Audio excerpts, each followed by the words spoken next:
In this video, we're going to talk about navigation of the Child Protection Module and the RApp offline application. The objectives of the video are to give you an overview of the RApp offline Child Protection Module and then teach you some of the basic navigation tips for when using the Child Protection Module. So to begin, when you log in to the RApp offline application, on the top you should see a green or a blue bar, depending upon if you are in the training environment, green, or in the real environment, which would be where you document real child protection cases. In that case, it would be blue. It's important when you're first starting to look at the left and to make sure that all of the entities or modules that are reflected here do in fact look similar to those you would see in proGres v4. If you see things that do not align with the proGres v4 module, it's possible you have not yet configured your offline application. If this is the case, please go back and visit our video on how to set up and configure the RApp offline application, and then come back to this video once you have done so. As you can see on the left-hand side, we have different entities from the registration module, as well as referrals and consistencies of event tracking. And then depending upon your privileges, you will either see the child protection folder if you have access, GBV folder if you have access for your user profile. And within these folders you will find the modules. So today we will focus on the child protection module. The other basic navigation to be aware of is here. You will notice the two curved arrows. This is how you would sync your offline application to make sure that it is up to date in terms of the data when you are online and near a source. Additionally, you'll notice that I have my cloud up here in the right-hand corner that has a bar through it. This means that I'm using this in offline mode, meaning that even if there was network or connectivity nearby, it would not keep syncing. It would just have me working on the information that has been downloaded into the offline application. In general, we recommend that as you're working, you keep it in this so that you can prevent from ongoing syncing delays while you work. Okay, so when using the offline application, many times the first thing you would be doing would be to find or to create a new child protection case. The same way that we would do this I'm going to split my screens right now and show you both V4, the online on the left, and the offline on the right. When you go to create a child protection case in V4, you go to the registration module first, and you go and you search for your individual, the child that you are looking to create a case for. And sometimes you can use this search functionality here. It's the same in RApp. I'm going to go to the individual, which is first listed here, and this is the individuals that sit within the registration. So these are all the individuals registered. I'm going to click on the individual, and then I'm going to search for my individual. So my search bar in offline is out the top. I have the ability to search, to filter by like specific age or location, and also I can sort by registration date, by age, etc. So I'm going to search for my person. It is John Doe, happened to just be at the top.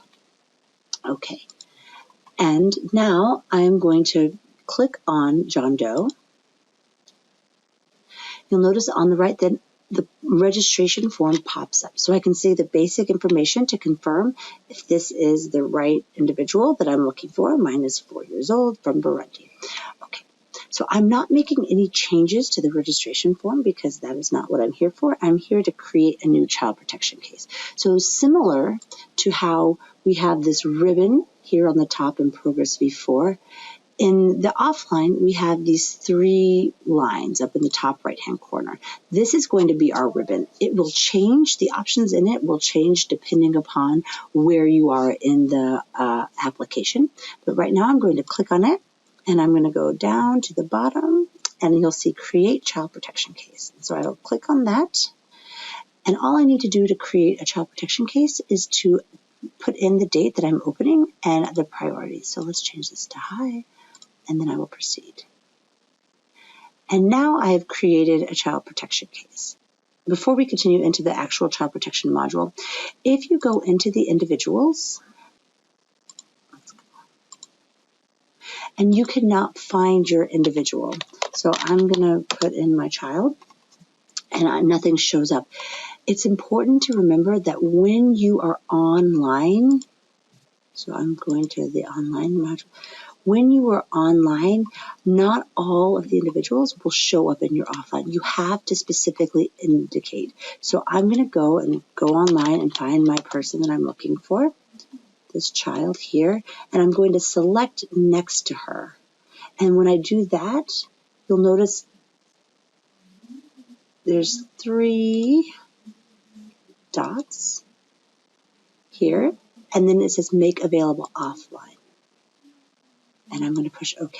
So any cases or any individuals that you might be creating a new case for, or you think you might need, you will need to make their file available offline, and then you will need to sync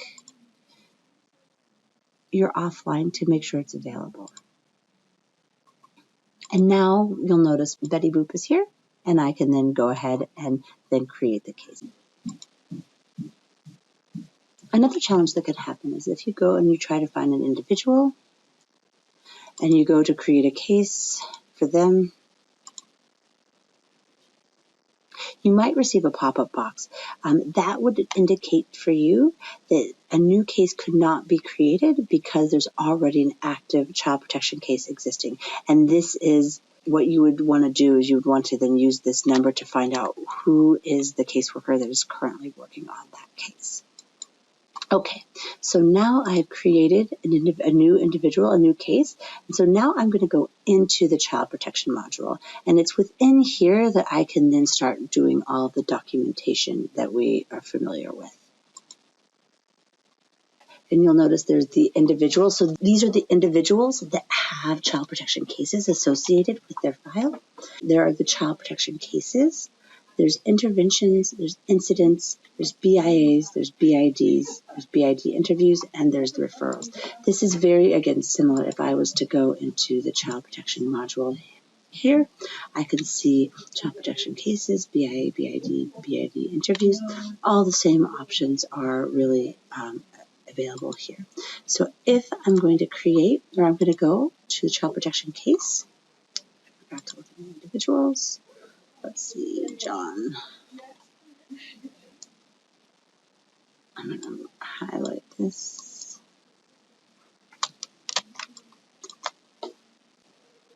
Okay, so I'm going to find in my child protection cases, I can search by the number, or I can search, you'll see here the names. So I see my John Doe. So I'm going to go into my child protection case here, and now I'm going to actually go in and fill out the basic information. So the child protection case form shows up on the right. And here are the 2 things I have put in, the opening date and high, and then the basic bio data that we have pulled from registration.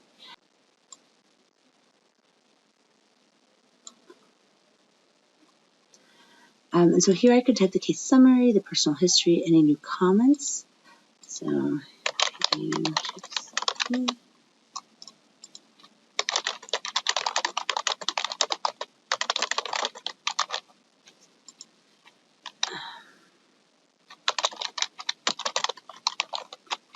and then you'll notice there are a lot of these views that we can then fill in or go to see if there are care arrangements, specific needs, BIAs, BIDs, existing incidents, the action plans. So what I'm going to do right now is I'm going to go ahead and save this.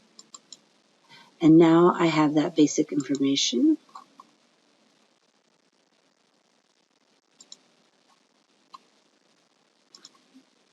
And when I come back, you'll notice it needs support. The comment has the date and time stamp, so I can go ahead and add on to these if I need to. Now, again, the same way that we have the ribbon on the top, when I click on this 3 lines here, you can see add intervention. If I want to add a care arrangement, so if I add a care arrangement, here comes the form to the right again. I'm going to say customary caregiver. I didn't fill this out very well, and then I'm going to push save. And I'm going to actually, so I didn't put all the information in. This is not a sustainable caregiver. Oop.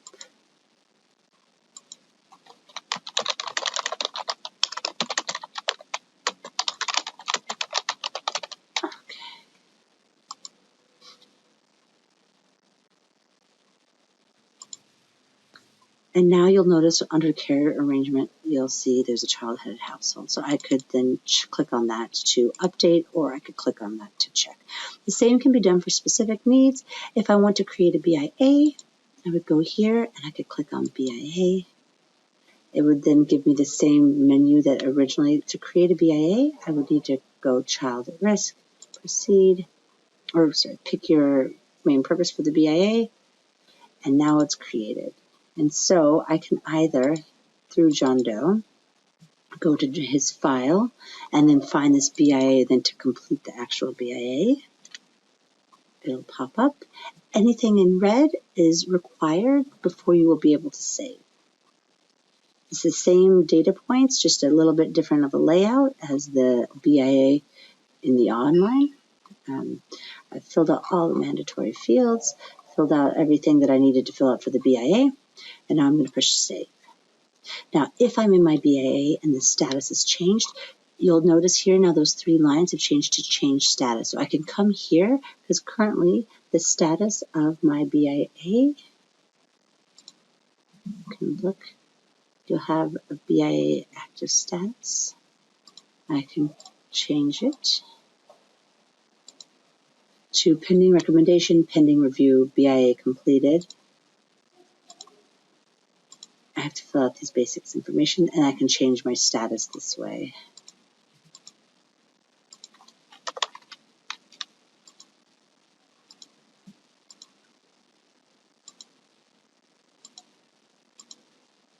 And now my status of my BIA is changed. The same thing you can do, you can create an incident from this, you can create a referral, an intervention, or you can create a BID. If I wanted to create a referral, I can go here to add referral. It will do the same thing, pending acknowledgement. Until it's received, I can put in the basic dates. I need to do the minimum, which is the reds, in order to be able to save it.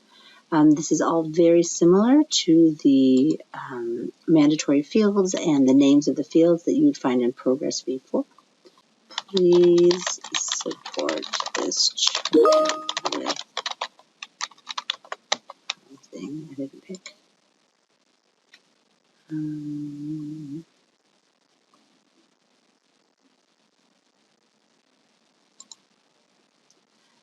If you are using referrals on the offline, it is important for you to make sure that you are then regularly connecting your device to the internet, or that you are communicating in other methods as well to the person who you have referred to, because this will remain at pending acknowledgement until it is synced and then been able to be acknowledged. Okay, so while that was a very quick run through, these are the different parts of the child protection module, and you can navigate to each of them if you want to go directly to the BID, to the BID interviews, but all of the functionality that we have in the V4 online is available in the offline module as well.